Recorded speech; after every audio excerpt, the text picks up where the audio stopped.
श्री दुर्गा सप्तशती। 8वां अध्याय। रक्त बीज नामक असुर का वध। ऋषि ने कहना प्रारंभ किया। चंडमुंड की मृत्यु की खबर पाकर दैत्य राजक्रोध से पागल हो उठा। उसने अपनी संपूर्ण सेना को युद्ध की तैयारी करने को कहा। शुंभ ने कहा, आज उद्दायुध नामक 86 दैत्य सेनापति अपनी सेनाओं के साथ रणभूमि में चलें। कंबु नामधारी दानवों के 84 सेना नायक अपनी सेनाओं को तैयार करके युद्ध स्थल में प्रस्थान करें। कोटि वीर्य वंश के 50 और धौम्र कुल के 100 सेनापति मेरी आज्ञा से आज युद्ध में चलें।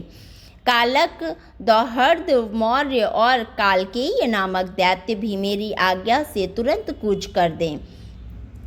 शुंभ सबको आदेश देकर हजारों बड़े बड़े दानव समूहों के साथ स्वयं रणभूमि में चल पड़ा। अपनी ओर विशाल असुरी सेना को उन्मुख होते देखकर देवी चंडिका ने अपने धनुष की टंकार से समस्त क्षितिज को, आकाश मार्ग को प्रकंपित कर दिया। साथ ही साथ देवी वाहन सिंह ने भी अपनी कर्कश ध्वनि से दहाड़ना शुरू कर दिया। देवी ने उस भीषण ध्वनि को अपने घंटे की आवाज़ से और भी कठोर बना दिया। धनुष की टंकार, सिंह की दहाड़ और घंटे की रव से दिगंतर पूरित हो गए। काली ने उस भीषण ध्वनि से अपने मुख को अपेक्षया अधिक विस्तृत कर लिया। इस प्रकार वह पूर्ण विजयिनी हो गई। उस भीषण कोलाहल को सुनकर आसुरी सेनाओं ने चंडिका, काली तथा सिंह को कुपित हो चतुर्दिक से घेर लिया। हे राजन, ठीक उसी समय ब्रह्मा, विष्णु, कार्तिकेय, शिव तथा इंद्रादि देवों की महान बलवती शक्तियों भी उन लोगों के शरीर से बहिर्गत होकर देवी के पास दानवों के विनाश एवं देवों के अभ्युत्थान के लिए पहुंची। असुरों से भिड़ने के लिए देवों के रूप, वेश, वाहन आदि के अनुरूप ही उनकी शक्तियां भी इकट्ठी हो गईं। सर्वप्रथम हंसारूढ़, अक्षसूत्र और कमंडलों से सज्जित होकर ब्रह्मा जी की शक्ति निर्गत हुई। उसी शक्ति को ब्रह्माणी भी कहा गया है। शिव की शक्ति वृषभासित होकर हाथों में त्रिशूल, व्याल, कंकट और मस्तक पर चंद्र रेखा से सुशोभित हो आ गई। कार्तिकेय की शक्ति मयूरासीन हो हाथ में शक्ति धारण करके रणभूमि में उपस्थित हुई। इसी प्रकार विष्णु की शक्ति गरुड़ारूढ़ होकर शंख, चक्र, गदा, धनुष तथा खड़ग लिए आ धमकी। भगवान की यज्ञवाराह रूप धारणी शक्ति भी शूकर के वेश में वहाँ प्रकट हो गई। भगवान नरसिंह की नरसिंही शक्ति भी उन्हीं के जैसा रूप बनाकर आ गई। उसके अयालों के फहराने से आकाश तारिकाएं मानो बिखर पड़ती थी।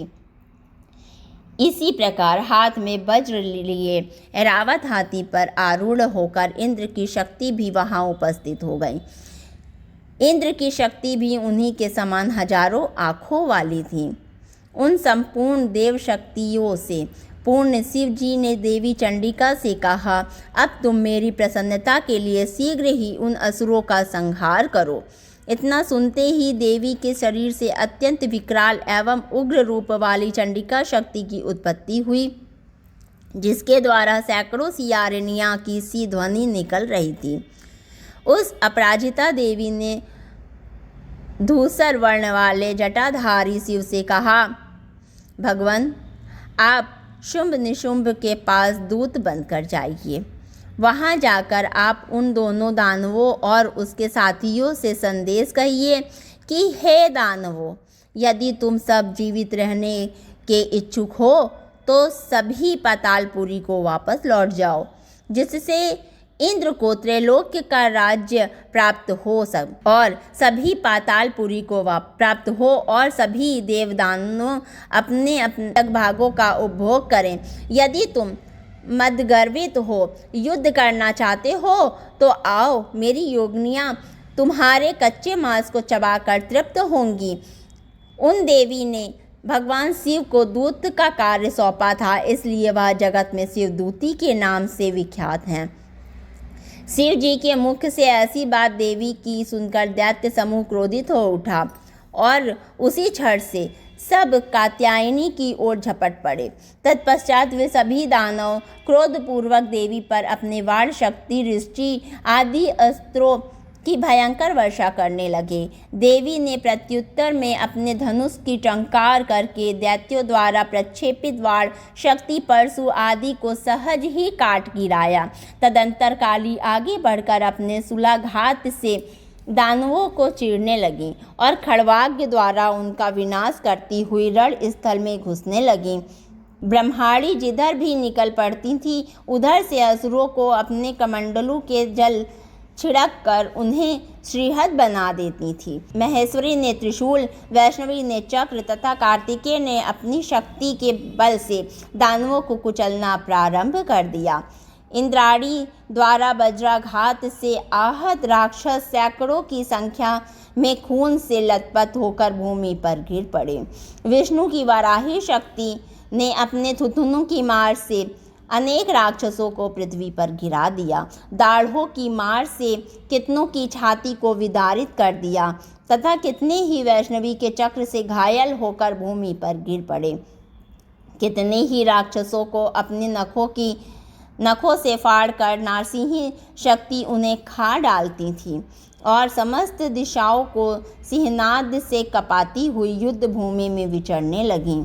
शिवदूती के क्रूर अट्टहास से डरकर कितने ही दानव धराशायी हो गए। उनके पतित होते ही शिवदूती उन्हें चबा डालती थी। इस प्रकार युद्ध चलता रहा। क्रोध देवियों के द्वारा बड़े बड़े वीरों का वध होते देखकर राक्षसी सेना युद्ध भूमि से खिसकने लगी। देवियों द्वारा भयातुर दानवों का भागना देखकर महादैत्य रक्तबीज क्रोधित हो समर भूमि में आ पहुंचा। उसके शरीर से रक्त की बूंद गिरते ही उसी के आकार के अन्य दैत्य उत्पन्न हो जाते थे। अब महादानव रक्तबीज हाथ में गदा लेकर इंद्राणी से युद्ध करने लगा। तब ऐन्द्री ने वज्राघात से उसे आहत कर दिया। वज्र के प्रहार से उसके शरीर से खून की बूंदें टपकने लगीं, जिससे उसी के अनुरूप नए दानवों की उत्पत्ति होने लगी। उसके शरीर से खून की जितनी बूंदें पृथ्वी पर गिरी थी उतने ही नए दैत्य पैदा हो गए। नए उत्पन्न राक्षस मात्र गणों के साथ भीषण वेग से युद्ध करने लगे। इंद्राणी के वज्र प्रहार से उस राक्षस के मस्तक से खून चूने लगा, जिसके फलस्वरूप सहस्त्रों नए दानव प्रकट हो गए। वैष्णवी ने अपने चक्र से रक्तबीज का आघात किया। फिर देवी ने गदा की खेट से उसे घायल कर दिया। वैष्णवी के चक्र से घायल होने के कारण रक्तबीज की देह से बहुत अधिक मात्रा में खून निकला, जिसके फलस्वरूप असंख्य राक्षसों की उत्पत्ति हो गई और उनके द्वारा समस्त चराचर विश्व व्याप्त हो गया। कौमारी ने अपनी शक्ति, वाराही ने खड्ग और महेश्वरी शक्ति से अपने त्रिशूल के द्वारा रक्तबीज को आहत कर दिया। तब रक्तबीज अत्यंत कुपित होकर संपूर्ण मात्र शक्तियों पर अपनी गदा से प्रहार करने लगा। शक्ति, शूल आदि के द्वारा विद्ध होने पर उसके रक्त के द्वारा अगणित नए महादानवों की उत्पत्ति हो गई। इस प्रकार उन दानवों से उत्पन्न नए दैत्यों द्वारा समस्त जगत आच्छादित हो गया। इसे देखकर देवगण त्रस्त हो गए। देवताओं को भयातुर देखकर चंडिका ने जल्दी से काली को संबोधित किया। चामुंडे, तुम अपने मुख का और अधिक विस्तार करो। रक्त बिंदु से उत्पन्न होने वाले नए असुर को तुम द्रुत गति से भक्षण कर लो। तुम नए राक्षसों का भक्षण करती हुई रणभूमि में विचरती रहो। इस तरह जब उसके शरीर का समग्र रक्त कोश समाप्त हो जाएगा तब अनायास ही उसका वध हो सकेगा।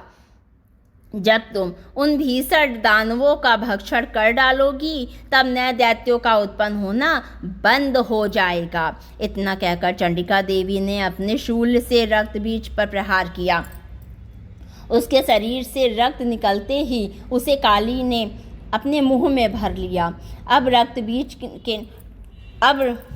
तब रक्तबीज ने अपनी गदा से चंडिका पर आघात किया, परंतु उसकी गदा से देवी को कोई आघात नहीं हुआ।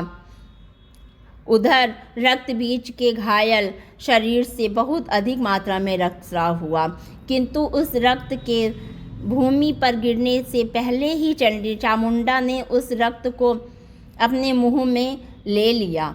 रक्त भरे रहने के कारण मुख में भी जब नए दानवों की उत्पत्ति होने लगी तो देवी उन्हें चबा जाने लगी और अंततोगत्वा उस रक्त बीज दानव का पूरा खून चूस लिया। अब उस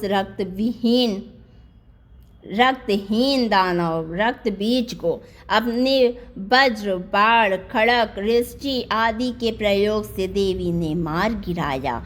इस प्रकार हे राजन, शस्त्राघात से आहत होकर वह रक्त विहीन दानव रक्त बीज धरती पर गिर पड़ा।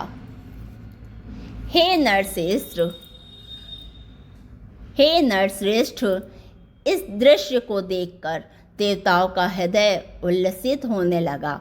उन असुरों के रक्तपात के मध्य से विभोर होकर संपूर्ण मातृ समूह नृत्य करने लगी। इस प्रकार 8वां अध्याय समाप्त। जय माता दी।